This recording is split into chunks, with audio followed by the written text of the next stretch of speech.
Dictation start होगा 5 second बाद। Start.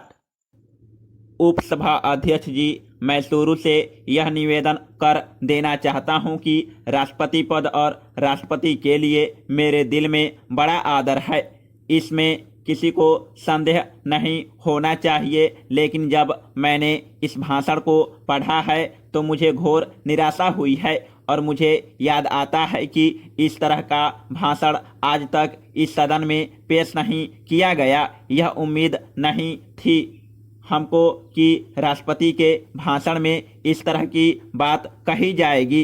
राष्ट्रपति के भाषण में यह उम्मीद की जाती है और देश चाहता है कि देश के सामने जो मौलिक प्रश्न है आगे आने वाले वर्ष में उनको कैसे हल किया जाएगा, इसकी कुछ रूपरेखा मिलेगी। इस बात का कोई संकेत इसमें नहीं है।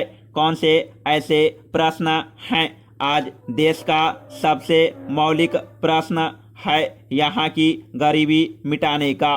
क्या सरकारी पार्टी के लोग इसको नकार सकते हैं कि यह प्रश्न नहीं है? सरकारी पक्ष से जो जवाब आएगा तो वह उसमें बताएंगे, लेकिन इसमें तो कोशिश यह हुई है कि किस तरह से गरीबी और बढ़े। यहाँ इसके जरिए उल्टी गंगा बहाई जा रही है।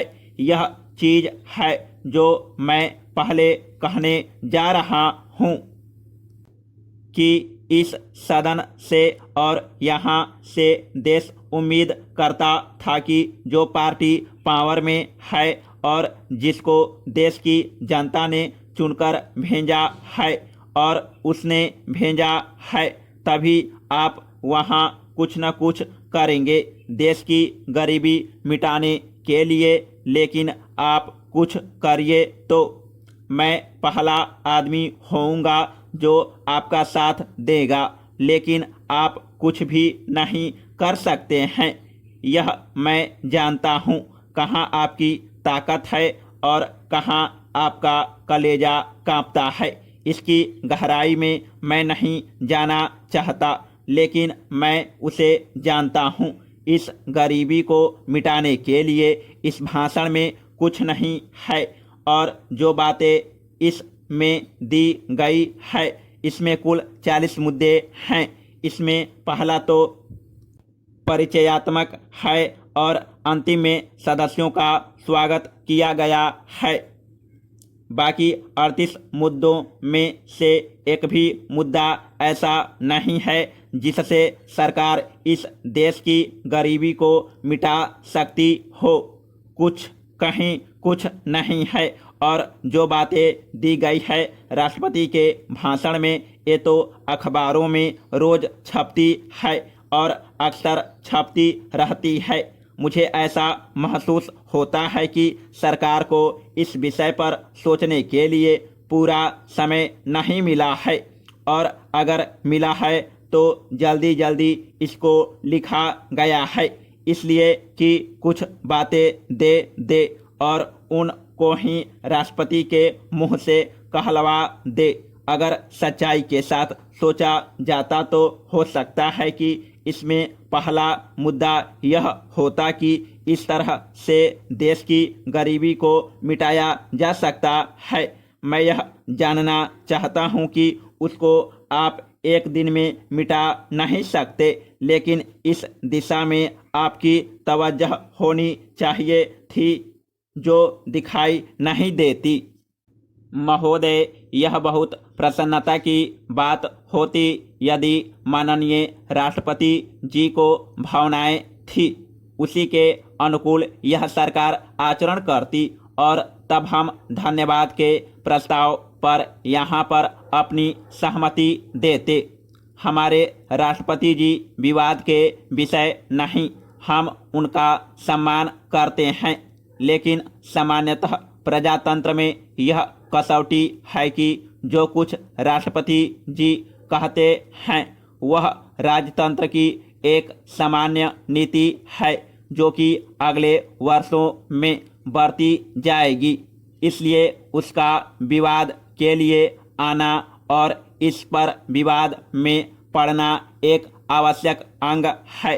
आज धन्यवाद का प्रस्ताव प्रस्तुत करने के लिए जब हमारे मित्र पार्थशास्त्री जी खड़े हुए तो ऐसा लगता था कि अच्छे वक्ता, योग्य वक्ता होते हुए भी उनके पास बोलने के लिए कोई विशेष पदार्थ नहीं था।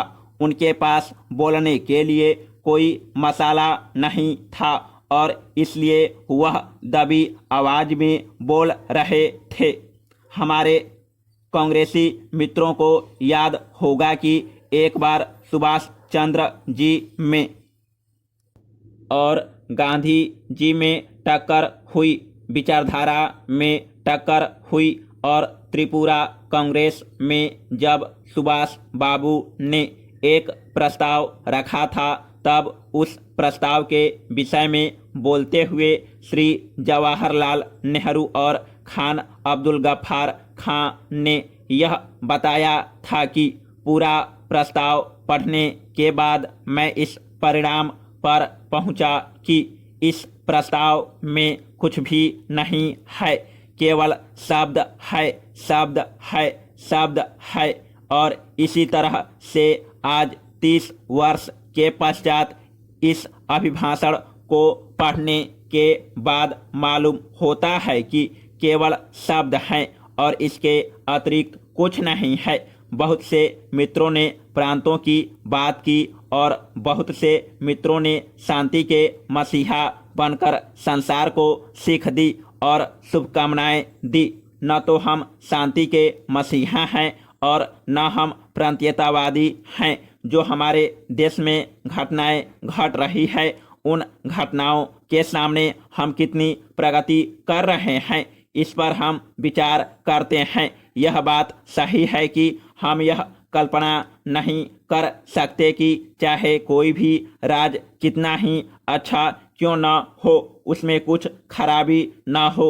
हमारे राम राज्य की कल्पना जो गांधी जी ने की थी उस राम राज्य के बारे में भी लोगों ने गलतियां बताई। इस राज्य में भी हम यह कहें कि गलतियां हैं तो हम समझ सकते हैं कि हमारे मित्र हमें क्षमा करेंगे। और अगर हम यह कहें कि गांधी जी के राम राज्य की कल्पना को साकार करने के लिए यह जो देश आगे बढ़ा उसमें हमको सीख मिल रही है। Paragraph change. हमारे देश में दो सामान्य बातें हैं, एक तो देश को आंतरिक स्थिति से और दूसरी देश की जो बाह्य स्थिति है उससे हम दोनों दिशाओं में बुरी तरह से असफल हुए हैं। हमारे देश का बाहर जितना सम्मान था उसके बारे में हमारे जो नए मित्र आए होंगे उनके सामने हमें तथ्य प्रस्तुत करने की आवश्यकता नहीं है। लेकिन 1946 में आधा संसार हमें अपना नेता मानने के लिए तैयार था। यह सच है। समाप्त।